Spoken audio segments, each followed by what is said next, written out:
Assalamualaikum warahmatullahi wabarakatuh. Perkenalkan, nama saya Reza Safira Ali, Prodi S1 Farmasi, Universitas Bina Mandiri Gorontalo. Saya akan menjelaskan tentang materi biokimia farmasi yang mencangkup yang pertama enzim, yang kedua DNA dan RNA, yang ketiga sistem ekspresi gen, yang keempat mutasi gen, yang kelima pengantar metabolisme, yang keenam kelainan dan gangguan metabolisme. Langsung saja kita masuk kepada materi yang pertama, yaitu enzim. Enzim merupakan suatu protein yang mengkatalisis reaksi biokimia. Enzim bekerja sebagai katalis pada organisme hidup, mengatur kecepatan di mana reaksi kimia diproses dan enzim tidak berubah dalam proses tersebut. Proses biologis pada seluruh organisme hidup adalah reaksi kimia yang kebanyakan diatur oleh enzim. Tanpa enzim, banyak reaksi kimia ini tidak akan terjadi. Enzim mengkatalisis semua aspek metabolisme sel. Ada dua karakteristik penting enzim. Yang pertama, enzim tidak berubah masuk ke dalam reaksi kimia dan bertindak hanya sebagai katalisa. Yang kedua, enzim tidak mengubah keseimbangan yang konstan pada reaksi kimia tersebut. Enzim ini hanya meningkatkan kecepatan di mana reaksi mendekati keseimbangan. Kofaktor suatu komponen yang bukan protein dan bagian komponen proteinnya disebut apoenzim. Suatu kofaktor yang mengelilingi apoenzim dan dapat dipisahkan dari apoenzim disebut koenzim. Bagian enzim tertentu disebut sisi aktif. Suatu enzim tersusun atas bagian protein dan bukan protein. Bagian protein disebut apoenzim. Bagian non-protein disebut kofaktor. Koenzim yang berupa bahan organik misalkan vitamin D sebagai suatu bahan yang penting dalam metabolisme. Enzim memiliki sifat-sifat sebagai berikut. Yang pertama, kerja enzim bersifat spesifik atau khusus. Yang kedua, enzim bekerja pada suhu tertentu. Yang ketiga, enzim bekerja pada derajat kemasan pH tertentu. Yang keempat, kerja enzim dapat bolak-balik. Terdapat dua teori yang menjelaskan cara kerja enzim, yaitu teori kunci dan anak kunci dan teori induksi pas. Diklasifikasikan, yaitu yang pertama 6 kelas besar, yaitu oksidoreduktase, transferase, hidrolase, liase, isomerase, ligase atau sintetase. Kedua, beberapa subkelas. Yang ketiga, subkelas. Enzim restriksi dihasilkan oleh bakteri yang memotong DNA pada tempat spesifik sebanyak molekul.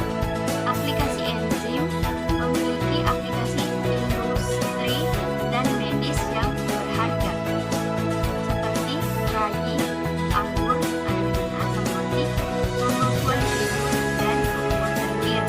Kegunaan enzim dalam Kegunaan enzim dalam medicline diantaranya membunuh mikroorganisme yang menyebabkan penyakit, meningkatkan penyembuhan luka, dan mendiagnosa penyakit tertentu. Inhibitor enzim baik yang bersifat reversible atau irreversible dapat digunakan untuk memperlambat laju kerusakan makanan, terutama pada makanan mentah. Makanan mentah dapat rusak karena reaksi enzim dari mikroorganisme atau dari jaringan makanan itu sendiri. inhibitor enzim dapat menghambat kerja enzim sehingga masa simpan makanan bertambah lama. Materi kedua, DNA dan RNA. DNA merupakan struktur yang dibangun oleh KH pentosa, fosfat, dan suatu basa dalam bentuk polimer dan berkombinasi membentuk heliks ganda.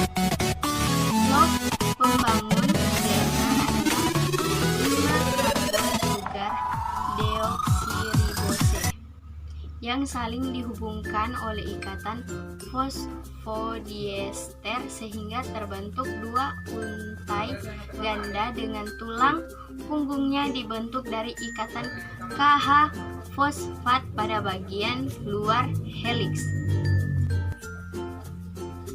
RNA. Pada DNA, molekul RNA dibentuk oleh nukleotida yang saling dihubungkan menjadi satu rantai. KH pada DNA deoksiribosa, sedangkan RNA KH-nya adalah ribosa. Basa timin diganti oleh urasil pada RNA. 3 macam RNA penting. Yang pertama mRNA, yang kedua rRNA, yang ketiga tRNA. mRNA atau messenger RNA, rRNA atau ribosomal RNA, tRNA atau transfer RNA. DNA dan RNA. Nukleotida adalah ester asam fosfat dari nukleosida yang merupakan nukleosida yang terfosforilasi dan berperan serta dalam jumlah besar proses biokimia. Peran yang paling dikenal adalah sebagai prekursor monomer RNA dan DNA. Yang ketiga, ekspresi gen. Ekspresi gen adalah rangkaian proses penggunaan informasi dari suatu gen untuk sintesis produk gen fungsional. Produk-produk tersebut dapat berupa protein, juga gen penyandi non-protein seperti transfer RNA atau gen RNA inti kecil, yang mana keduanya merupakan produk RNA fungsional. Replikasi DNA. Enzim yang berperan dalam replikasi DNA yaitu yang pertama girase, yang kedua helikase, yang ketiga primase, yang keempat DNA polimerase, yang kelima ligase.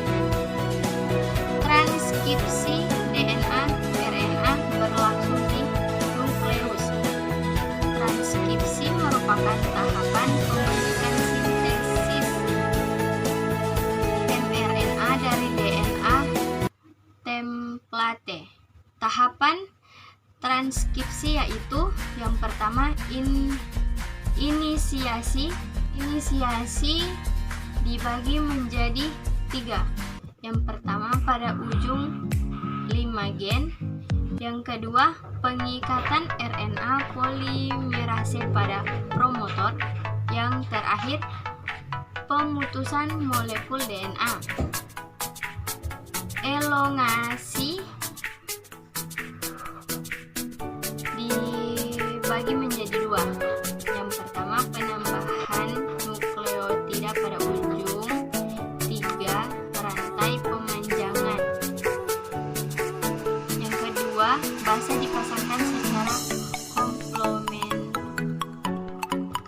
Yang terakhir terminasi, yaitu hanya pada ujung 3 gen. Translasi RNA protein berlangsung di sitoplasma dan RT kasar. Translasi merupakan proses pembacaan kodon dan menggabungkan asam amino melalui ikatan peptiden.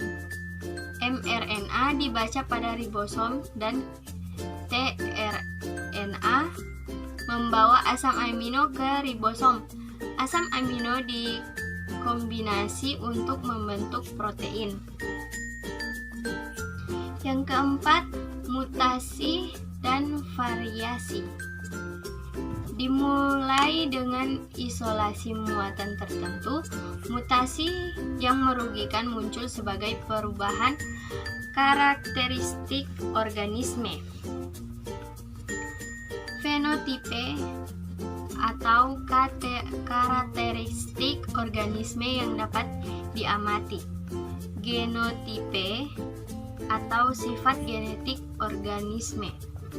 Mutasi terarah dapat diamati pada bakteri dalam keadaan tertentu.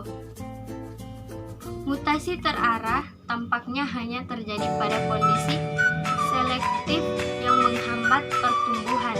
Mutasi terarah mungkin terkait secara khusus dengan ketidakmampuan sel untuk tumbuh.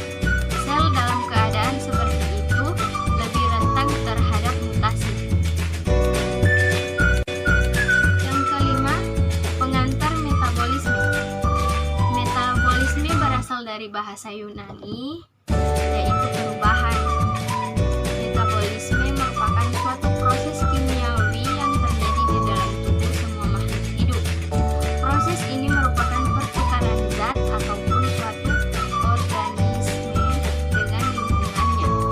Metabolisme memiliki dua arah lintasan metabolik, yaitu katabolisme dan anabolisme. Metabolisme karbohidrat.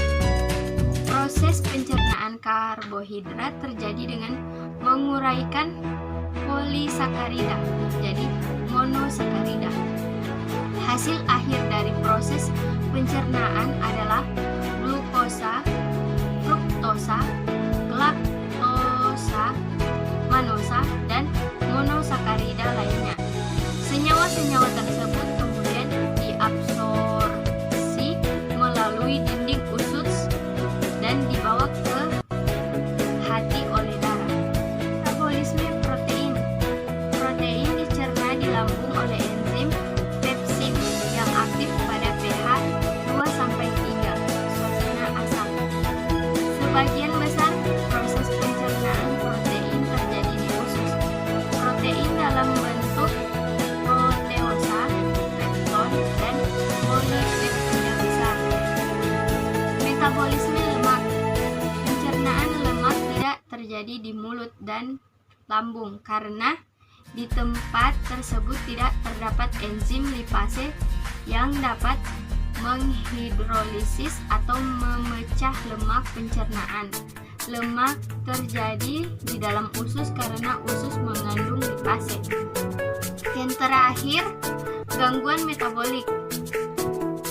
Gangguan metabolik paling sering disebabkan oleh kelainan genetik yang diturunkan dalam keluarga. Kelainan genetik ini mempengaruhi kinerja kelenjar endokrin dalam menghasilkan enzim yang digunakan dalam proses metabolisme. Akibatnya, jumlah enzim yang dihasilkan akan berkurang atau bahkan tidak diproduksi sama sekali. Hilang atau rusaknya enzim pencernaan juga menyebabkan zat-zat beracun di dalam tubuh tidak dapat dikeluarkan dan menumpuk di aliran darah. Kondisi ini dapat mempengaruhi fungsi organ dalam tubuh.